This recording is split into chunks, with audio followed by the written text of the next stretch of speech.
How's that for a transition for you, huh? Our conversation with Jody Rainey, the principal at Homer Center, brought to you by Marcus & Mack, a law firm representing injured people. Good morning to you. Good morning. It's good to have you with us here today. School going along just swimmingly, I assume. Everything going well? Yeah, so far off to a good start. Knock on wood, and we're doing well in a lot of different areas, and so kids are learning and activities are in swing, and things are going well for Homer Center. That's terrific news. Of course, you always have to start these types of conversations with the COVID situation. And I'm assuming by what you just said that the kids are accepting the mask mandate, and so is everybody else. And it's part of everyday life, so they get it done and go forward. Yeah, kids have been great, and they're, like I said, they're coming. Like today, I only have 27 absent from our building today. And our cases, knock on wood, have been down. And those people that have asked questions or do have issues with the mask, be it, community members or be it, kids, have done so, had those conversations in a very respectful tone and, working together to get through some of the questions. And, sometimes the answers to those questions take a little bit of time, but, so far it's, not, I realize that not everybody agrees with, the masking situation, but we have to follow it, and we are. And so far, even the people that have had questions, it's been a great conversation, opportunity for both sides to learn and, and working together to see if we can educate all the kids of the district. We frequently, when we do our first interview with you and with other school administrators during the course of a school year, we talk about how did it go in terms of over the summer and the lag in knowledge and catching up and that summer slowdown in learning. And maybe for some school districts, it has been a little bit more of a gap that they have to close because of the pandemic and the learning difficulties of last year. At Homer Center, how did the kids do over the summer, and were they ready to roll when the school year started? Yeah, they've done well. I mean, over the summer, I think that we got everybody scheduled early, gave the kids a chance to look at that, and also opportunities for us. We have different opportunities we use after school, things like that for tutoring and other academic assistance. We have a long-standing partnership with the Evergreen After Schools Club. Plus, we also have our own, after-school situations for academic help that we provide. So far it's been so good. I think the challenge has been, we did okay on our state assessments that we did give last year. But it's really hard. Like, you kind of have a system that you follow over the years to analyze that data and kind of make some inferences on it.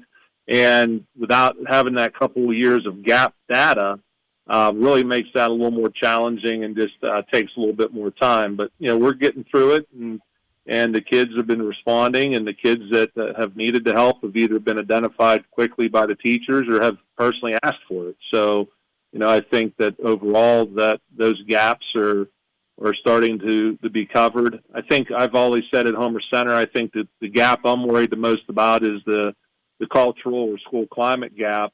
When you haven't had a lot of social interaction with each other for over a year, it's kind of a learning curve to get back into the way we do things here in that regard.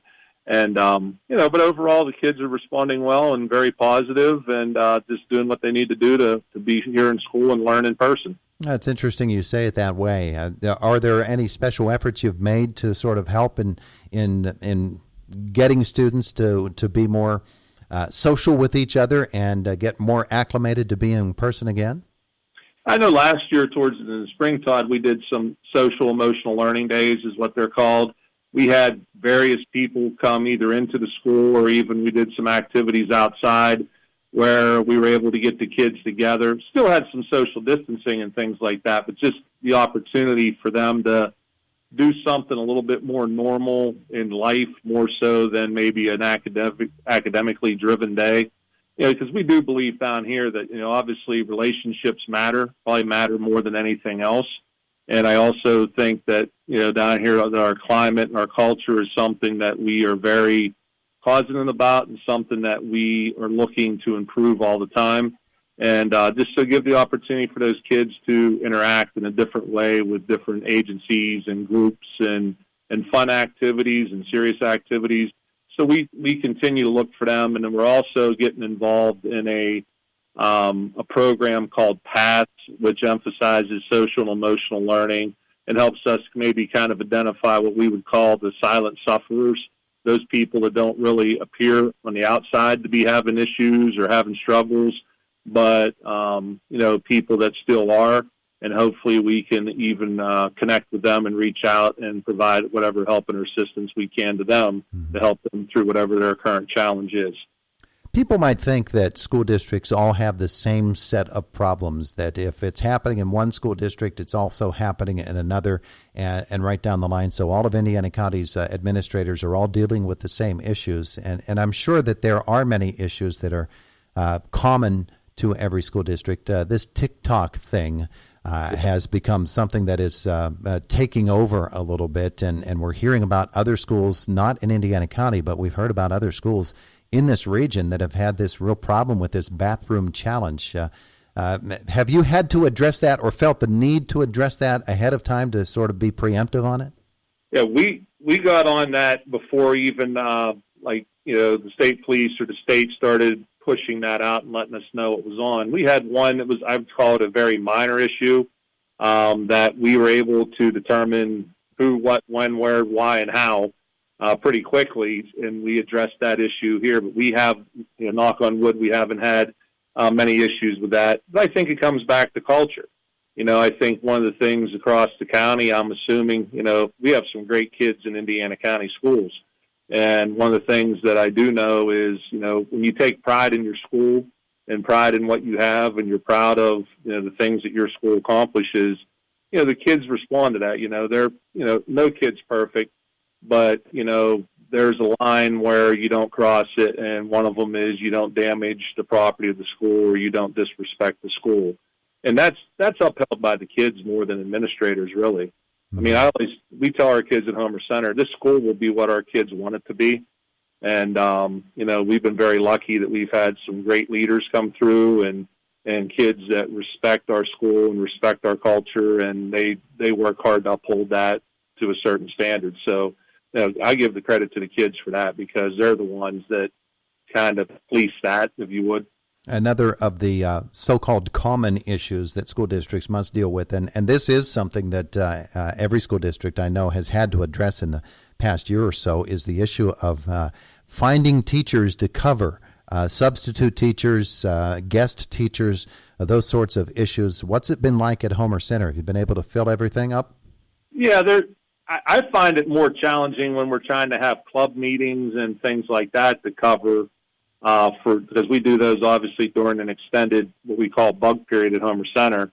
But overall, I mean, it's early in the year. We haven't really experienced that too much yet, but it's going to be a challenge at some point, and so I would encourage people out there that are looking to break into education, that, maybe have a degree but haven't found a job yet, not to be afraid to get on sub lists, get their foot in the door, get to be known. There are also people out there that have degrees in something else to explore, like the guest teacher program that's offered through the IU-28, where if you have a college diploma, you can go in and do some things, come in and do some observations and get special certification to be a substitute teacher. So if there's people out there that's looking for that, I would encourage them to do that, because that would not only benefit Homer Center, that would benefit all the schools in Indiana County. Jody Rainey, our guest, Homer Center principal. A couple of minutes left with him today. I know you've got homecoming coming up. What else is on the agenda for the district?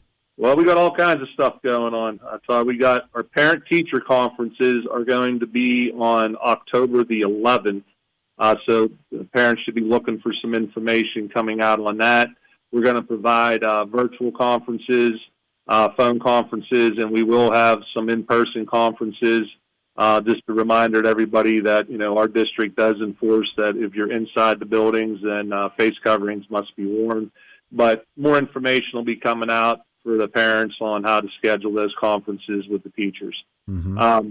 The big one that we have, Todd, is we have, in partnership with Center Township and some other agencies, we have a community food distribution on October the 9th.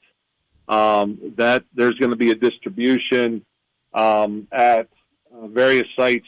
I think it's the time. There's flyers out there everywhere, but it's going to be on October 9th at Our Lady of Assumption up in Luzerne Mines, and then the 3 fire companies that serve our district. There'll be food distribution at the Homer City Fire Company, Altman, and Coral Grayston. Yeah. And that's for low to middle income families, so that extends it out, and that could be a great help for our community. And so we'll continue to promote that through our social media and other offerings. Yeah, we had this. Homecoming, as you said, is October the 8th. We'll have a parade through Homer City up from the fire company up Main Street to Harrison at 6 o'clock, just so people traveling to the game or traveling through town are aware. Financial aid night for junior and senior students and parents through the guides office will be September 30th at 6 o'clock in our auditorium. And then elementary is having their annual book fair. That'll be October 4th through, I believe it's the 8th, with the family night. There's a family night where parents can come in and kind of shop the books for their kids. That'll be on October the 6th from 6 to 8 p.m. So quite a bit of things going on down here at Homer, and just want to try to reacclimate with the community and stay connected. And so encourage anybody who has any additional questions about any of the upcoming events just to reach out to whichever school your child goes to, and we'll do the best we can to answer your questions. I appreciate that. Jody Rainey, thanks so much for visiting with us today. Thanks, Todd. Talk to you real soon. Have a great day. It is the voice of Indiana County, WCCS 101.1 FM and AM 1160. AM 1160.